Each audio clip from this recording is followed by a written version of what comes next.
Well, I'm delighted now to be joined by the Imam and broadcaster, Ajmal Masroor. Ajmal, thank you so much for coming back on GB News. Shouldn't we be concerned about the extreme slogans that have been shouted in the street and the acts of violence that we have seen over the protests since the 7th of October? We should be very concerned about any acts of violence in any part of the world, especially in our country, in the UK.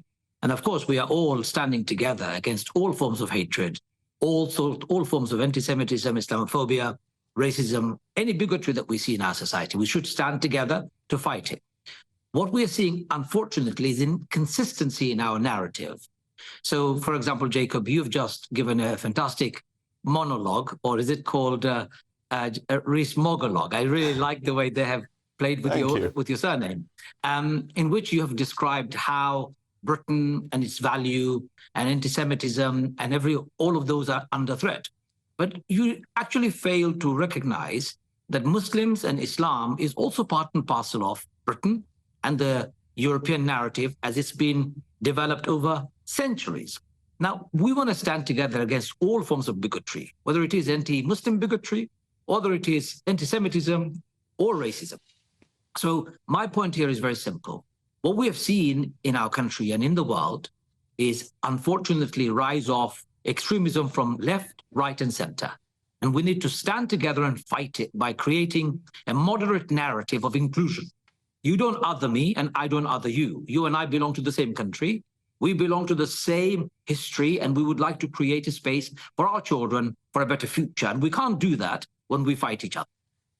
Look, I agree with what you're saying, and I think it's very important to remember that the overwhelming majority of Muslims in this country are peaceful, law-abiding, good British citizens, and that they have the rights and ought to enjoy the rights that all other British citizens enjoy. That's fundamental, and I'll be talking later about Shamima Begum in relation to her rights as a citizen. But there is a problem with some extremists who do want to change the nature of the state. And we have to be willing to talk about that. And we have to be willing to talk about it regardless of which religion they come from. If they were Catholic extremists, we should talk about them as Catholic extremists. It so happens that the extremists who have been responsible for terrorist attacks in recent years are Islamist extremists. Of course, statistically speaking, more attacks and threats of attack has come from the right-wing extremists in our country who are not Muslim. And these are proven by records, not just in the UK, but the United States of America and Europe. Yes, I agree that there are extremists from the Muslim community. I don't know whether you know, Jacob, but I live with 2 death threats at the moment. I have received death threats from the Al-Shabaab group in Somalia and the ISIS lot in the Middle East. And I had to go in hiding for 5 years. I could not give my home address to anybody. That's an awful way to live. In fact, 2 weeks ago, as an imam, when I came out of the mosque, I was actually pushed by somebody who had come to pray because he did not like my words of unity, harmony, and peace. He didn't like it. He wanted me to speak about disharmony and disunity. So we do have rotten apples in all camps, in all societies. How do we deal with it? We deal with it by looking at the root causes of this disharmony, troubles that we see amongst ourselves. The biggest cause is ignorance. Our history is the same. We share our Christian, Jewish, as well as Muslim history. We're supposed to be the family of Abraham. We're more similar than different. Even if we leave aside our Abrahamic relationship, on human level, we're very similar.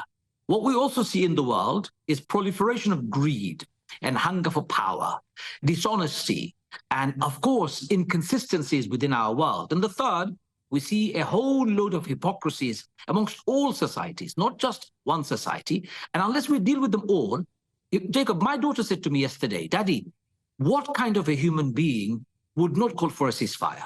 What kind of a human being? And she's only 16. And I'm telling her, she goes, Daddy, stop arguing with me. Everybody should call for a ceasefire in the Middle East and then talk about peace.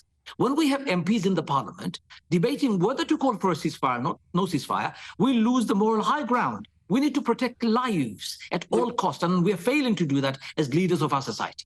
The ceasefire issue is a different question from the one today, But I think your influence as an imam in what you've been saying is so fundamentally important, and I find it very difficult to disagree with you that there is a commonality across the Abrahamic faiths, the belief in a single God, the monotheism, and some of the shared traditions, and the influence of people like you is fundamentally important. But that doesn't deny that there are extremists, and to that extent, Lee Anderson was right to say that they seem to be making the and voices like yours seem not to be heard. Well, Lee Anderson's problem is, he said London, particularly, is being taken over, or somehow the inference is that it's been taken over by extremists when it comes to the Muslim background. That's not true, actually. We have less than 10% of the population of London who are of minority ethnic, and a small number of that is Muslim. So it's impossible for Muslims to take over governance of London. Just because Sadiq Khan comes from a Muslim background, he doesn't rule by Islamic law. He rules by British law that you and I abide by, and you enact in the parliament. The problem with Lee Anderson is that he did not make that distinction. And secondly, it came at the back of this unfortunate development in the Middle East. Gaza has been bombed. More than 30,000 people have been killed.